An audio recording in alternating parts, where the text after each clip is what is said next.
देखिए 22 जनवरी को रामलला की प्राण प्रतिष्ठा होनी है। इसके लिए 9 साल से तैयारी हो रही है और 9 साल से तैयार हो रहे हजारों टन घी वहां पर पहुंच रहे हैं। प्रसाद बनाने के लिए खास तरह के चावल मंगवाए गए हैं और क्या क्या तैयारियां की गई है, पूरा देश जानना चाहता है। देखिए आप।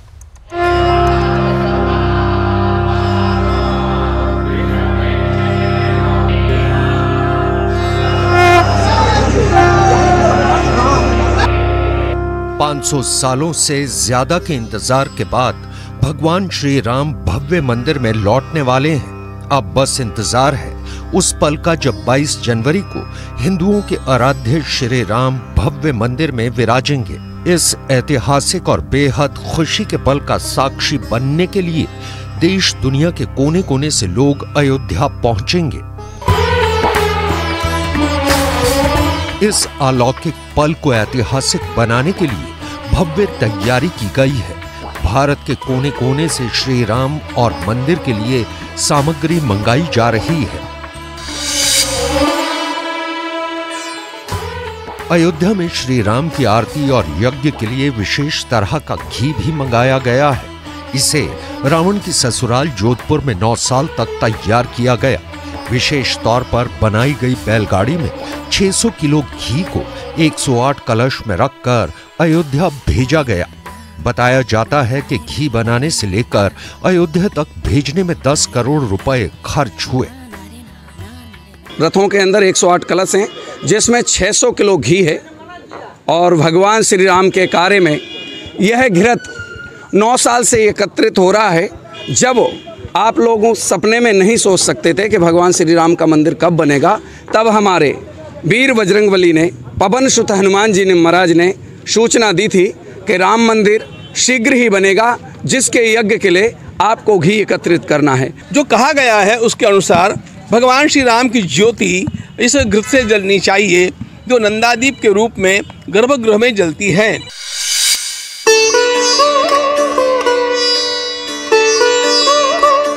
पूरे देश से 150 से ज्यादा विद्वान रामलला के प्राण प्रतिष्ठा का पूजन संपन्न करवाएंगे। इस पूजन में बाल स्वरूप रामलला विशेष पूजन भी शामिल है, जिसमें उन्हें औषधियों से स्नान करवाया जाएगा। माना जाता है कि प्राण प्रतिष्ठा के बाद किसी भी प्रतिमा में भगवान आकर बस जाते हैं, इसलिए हिमालय से लाई गई औषधियों से स्नान कराया जाएगा ताकि रामलला निरोगी रहें।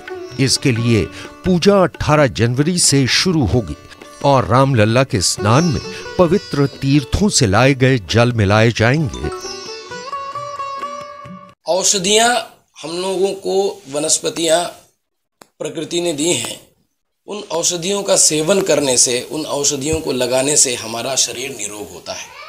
और मूर्ति में जो निर्माण करते समय जो स्पर्शास्पर्श दोष होता है, जो सारे दोष हैं, उनके निवारण के लिए औषधियों का लेपन किया जाता है।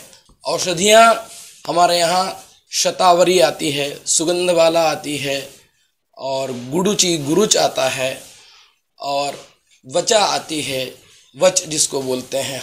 हरिद्रा औषधियों का सबसे बड़ा है, हरिद्रा से स्नान कराते हैं। कण कण में बसे हैं श्री राम और हर मोती की माला में प्रभु श्री राम। अयोध्या में श्री राम के चरणों में माला अर्पण करने के लिए लखनऊ में एक अनोखा बैंक बनाया गया है। राम नाम मोती बैंक में पूरी दुनिया से श्रद्धालु राम नाम के मोती भेज रहे हैं। श्रद्धालुओं की कोशिश है कि प्रभु श्री राम के नाम की ये माला लक्ष्मण की नगरी लखनऊ से अयोध्या तक लंबी बनाई जाए। इस मोतियों की माला में अब तक लाखों की संख्या में मोती इकट्ठा किए जा चुके हैं और लगातार श्रद्धालुओं के योगदान से मोतियों की संख्या में इजाफा होता दिख रहा है। बहुत बड़ा परिवार है हमारा। समय की समर्था की वजह से लोग आ नहीं पाए हैं, बट आज इन सभी लोग के प्यार की वजह से और स्नेह की वजह से हम यहाँ तक पहुँच पाए। मैं चाहती हूँ ये परिवार 10 गुना और 100 गुना हो जाए। प्रभु श्री रामचंद्र जी के आशीर्वाद से। जय श्री राम।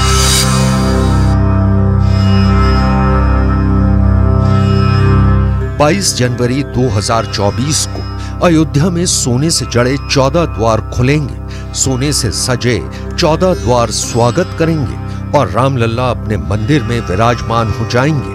राम मंदिर के गर्भगृह से लेकर भूतल तक लगे 14 दरवाजे सोने में नहलाए जा रहे हैं। महाराष्ट्र की सागौन की लकड़ी ने राम मंदिर को बरसों तक टिके रहने के लिए मजबूती तो दे दी। इन पर उकेरे गए हाथी, शंख, चक्र और गदा जैसे हिंदू संस्कृति के प्रतीक चिन्ह उनकी खूबसूरती बढ़ाते नजर आते हैं। मगर राम मंदिर में लगने वाले इन दरवाजों का ये आखिरी रूप नहीं है।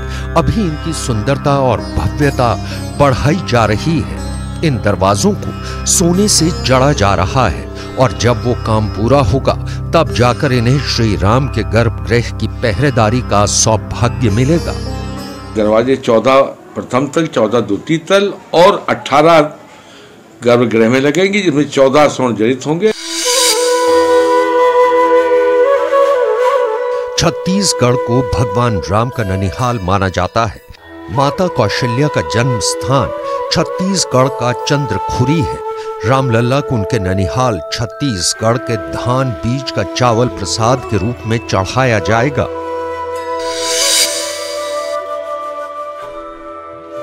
कार्यक्रम को खास बनाने के लिए गुजरात के वडोदरा में अगरबत्ती बनाई जा रही है, जिसकी लंबाई 108 फीट है। इसे पंचगव्य और हवन सामग्री और गाय के गोबर से बनाया गया है। इसका वजन 3500 किलोग्राम है। इस अगरबत्ती की लागत 5 लाख से ऊपर है। इसे तैयार करने में 6 महीने का समय लगा है। वडोदरा से अयोध्या के लिए इस अगरबत्ती को 110 फीट लंबे रथ में भेजा जाएगा।